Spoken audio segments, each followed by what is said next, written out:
अर्जुन सुनो, हर समय मेरा स्मरण करो और युद्ध भी करो, क्योंकि अर्जुन को युद्ध में बहुत सारे दोष दिखाई दे रहे थे।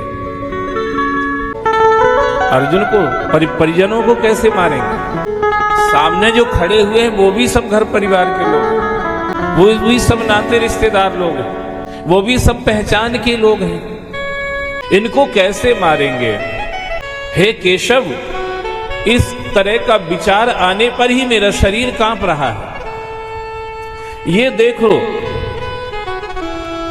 ये गांडीव धनुष मेरे हाथ से खिसक रहा है, ये मेरे शरीर के रोए खड़े हो रहे हैं, ये काम मैं कैसे करूंगा? धर्म भ्रष्ट होंगे, फिर इस तरह के कर्म करके कुल की स्त्रियां दूषित हो जाएंगी और उससे वर्ण संकर संतानें पैदा होंगी। फिर पितरों का कौन तर्पण करेगा, कौन पिंडदान करेगा, कैसे उनका मोक्ष होगा, कल्याण होगा, कुल का उद्धार कैसे होगा? ये बहुत सारे दोष अर्जुन को महाभारत के युद्ध में दिखाई दे रहे थे, इसलिए उन्होंने भगवान से बात कही। वेफ वेफ तुष्य शरीरे में रोम हर्षस जाएंगे। मेरा शरीर थर-थर कांप रहा, रोए खड़े हो गए, रोंगटे खड़े हो गए। हाथ से धनुष खिसकता चला जा रहा है, मैं क्या करूं? इसलिए भगवान ने अर्जुन की दुविधा को काटने के लिए ये कहा कि हम तुम्हें ऐसा साधन बताते हैं, जो तुम अपना नियत कर्म करते रहोगे, वो दोषयुक्त होने पर भी तुम्हें दोष नहीं लगेगा, वो कर्म के दोषयुक्त होने पर भी तुम निर्दोष बने रहोगे, अगर तुम इस विधि से उस कर्म को करोगे। मामनो स्मर युद्ध जाने। स्मरण युद्ध का नहीं करना। युद्ध एक कर्म है, नियत कर्म है, छात्र धर्म है, इसलिए तुम्हें ये कर्म करना चाहिए। पर स्मरण, जैसे अभी तुम युद्ध का स्मरण कर रहे हो, तो युद्ध करेंगे तो ये होगा नहीं, फिर इसके परिणाम ये होंगे नहीं, नरक में जाएंगे नहीं, ये सब स्मरण तुम छोड़ दो। तुम सिर्फ मेरा स्मरण करो। गहनो कर्मणाः गति, इसमें उलझते चले जाओगे तो इसके परे जाना बहुत कठिन हो जाएगा। इसलिए मैं ये कर्म कर रहा हूं, इससे क्या होगा क्या होगा, ये सब चिंता छोड़ करके भगवान कह रहे हैं मेरा चिंतन करो, मेरा स्मरण करो। मेरे स्मरण में वो सामर्थ्य है जो तुम्हें तुम्हारी हर क्रिया को निर्दोष करती चली जाएगी। मेरा स्मरण करो,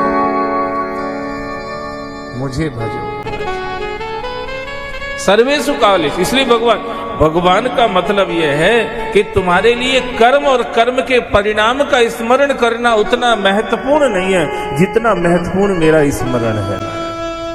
पर आदमी क्या रोता रहता है जिंदगी भर, कर्म प्रधान विश्व कर राखा, जो जस करे सो तस फल चाखा। ये रोते ही रहते हैं लोग, मैं भी देखता रहता हूँ, आप भी देखते रहते होंगे।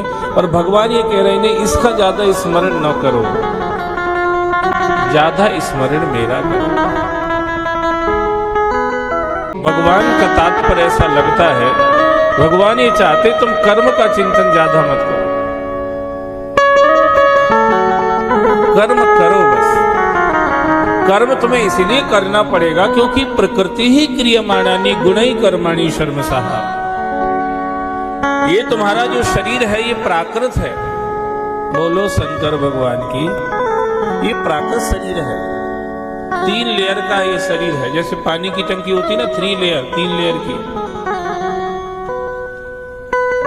ऐसे ये शरीर भी 3 लेयर का है।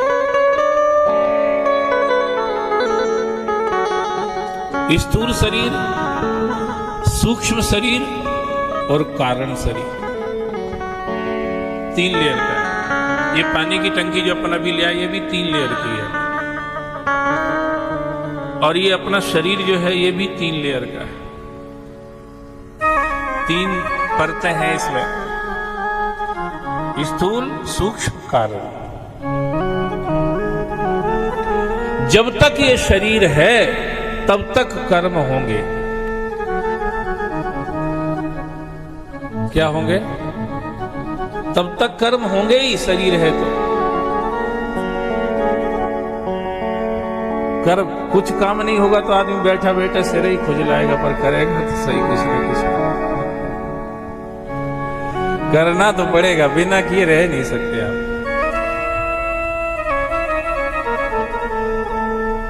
क्योंकि ये प्राकृत शरीर है और प्रकृति में क्रिया भगवान की डाली हुई है, इसलिए कर्म होंगे ही।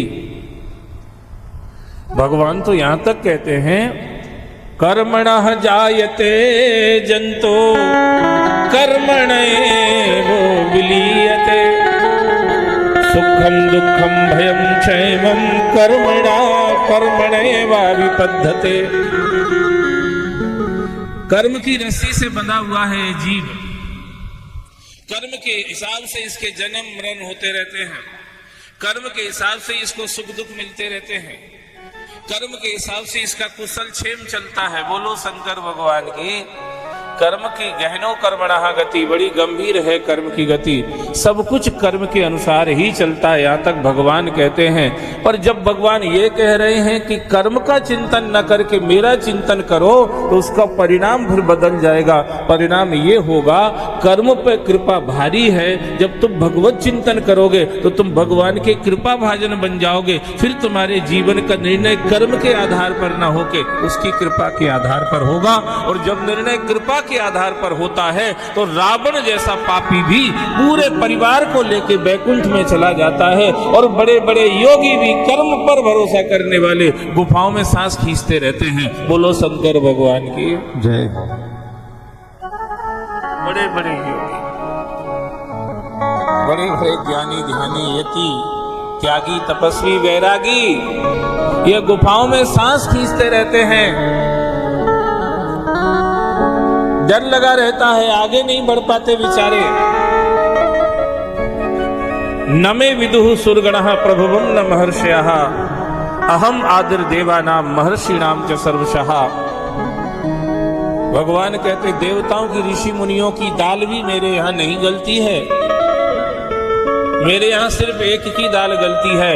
भक्तिस्त अनन्या शक्त अहमेव विदो अर्जुन, ध्यातुम दृष्टुम च तत्तेन प्रभुष्टुम च परम तप।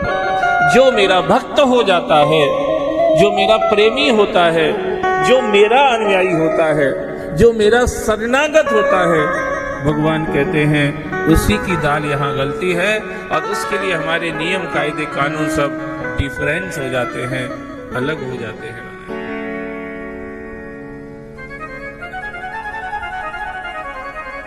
भगवान ने जैसे एक नियम बना रखा है, जो मेरा नाम स्मरण करेगा उसका मोक्ष हो जाएगा। भगवान के यहां से सुविधा है।